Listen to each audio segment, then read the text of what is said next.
Welcome to the Fly Route Pod. Whether it's your first time listening to any of our videos or you're a return listener, do us a favor. Please subscribe and hit that notification bell so you don't miss any of our content. Welcome to the Tee Off.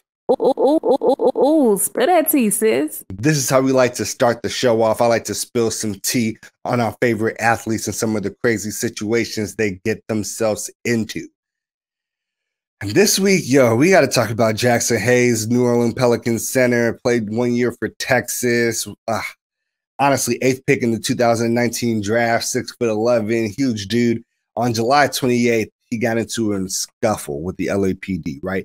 LAPD says that they were responding to a call around like 3 a.m. and for a domestic dispute situation. They encountered Jaxson Hayes on the front yard, according to them, and the officers try to get him to stay outside. And they say that he allegedly resists them and tries to block their path into entering the home and does not want them to enter his home. The police officers then say that they try to restrain him. When they try to restrain him, they get into a physical altercation where Jaxson Hayes pushes one of the officers allegedly. Allegedly is very important here because there's two sides of this story, and the other side we are going to get into a little bit later on. And at this point in time, the officers then kind of mob Jaxson Hayes, tase him, and then they continue to wrestle with him until they get him cuffed. They even make an officer needs help call, which is kind of just a call for backup at this point. And they say they only tased him twice. And this is interesting for me because how do you count a tase? Like, it's volts per second, right? So do you count it just each second you leave it on? Because I'll just play you the video, but this is a little extreme on how hard Jaxson Hayes gets tased, and you can see for yourself. Like, warning, obviously it's a little bit graphic, but here you go. Get your hands off him now. Stop. I seen this whole thing. Stop. No! No! What is that? What is that? Stop! Stop! Bro, they just came up to us and walked into here, and and Jaxson said you can't go inside. They started touching him. He pushed him around, and that's when he tackled Jaxson. He just tackled Jaxson out of nowhere. Back up! What's your badge numbers? Or if you're gonna end up back there like. What's your badge numbers? Okay. That's my friend right there. I don't care. Back up! What's your badge numbers? Stop. I'm not doing anything right now. I'm filming. I'm filming.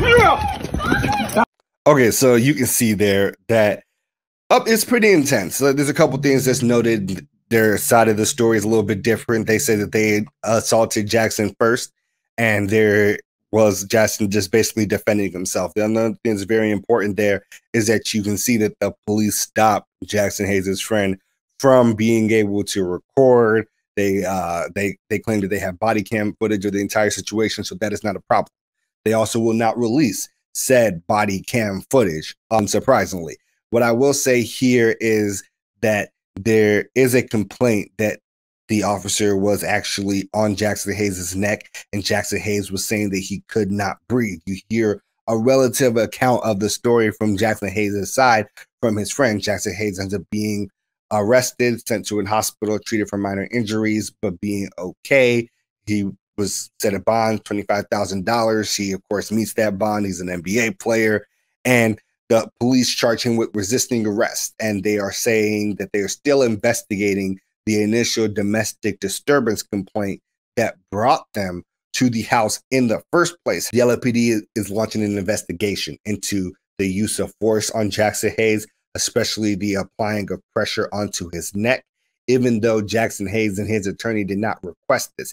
In fact, it was internally requested by an LAPD supervisor because in the wake of the George Floyd incident, they have outlawed the use of those type of chokeholds or force in the first place.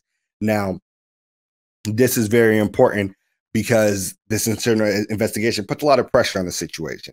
Jaxson Hayes, at this point, his only charge seems to be resisting an arrest that might have had an unlawful use of force applied to it in the first place.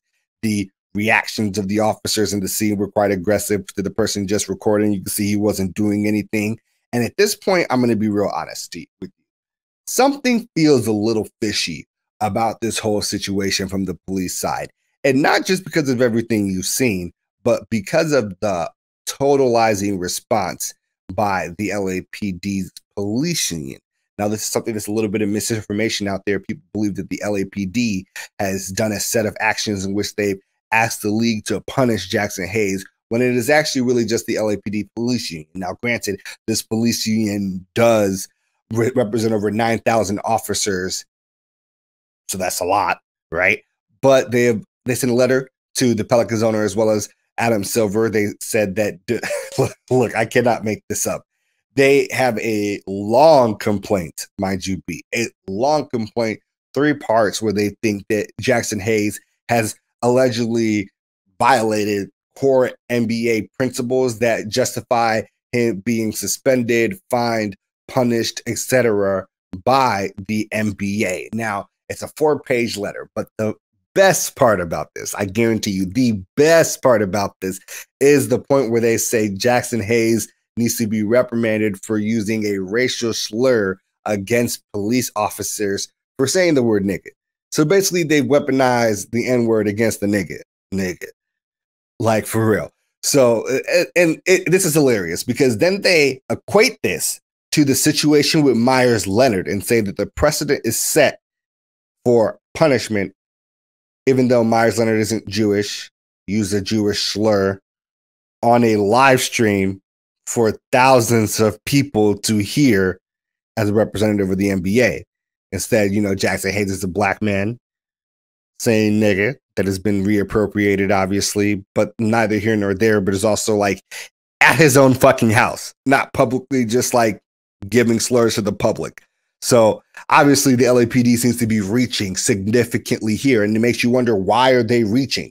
What do they think is going to happen? Now, the total body cam footage has not been released. They have up to 45 days to release it, but there's no guarantee that they will release it after those 45 days. The letter goes on then to say he also violated the NBA's position against domestic abuse or domestic violence. This is important because they did come there for a domestic dispute.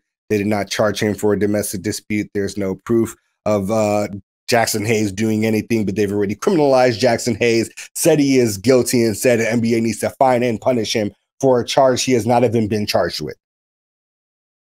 Right? Now, look, if that's not ridiculous enough to you, obviously there is a little bit more. The end of this letter, I'm going to quote it for you. It is hilarious. And they say, lastly, we encourage the NBA to provide mandatory training to all its personnel, players, and support staff about the obligations police officers have to investigate reports of domestic abuse.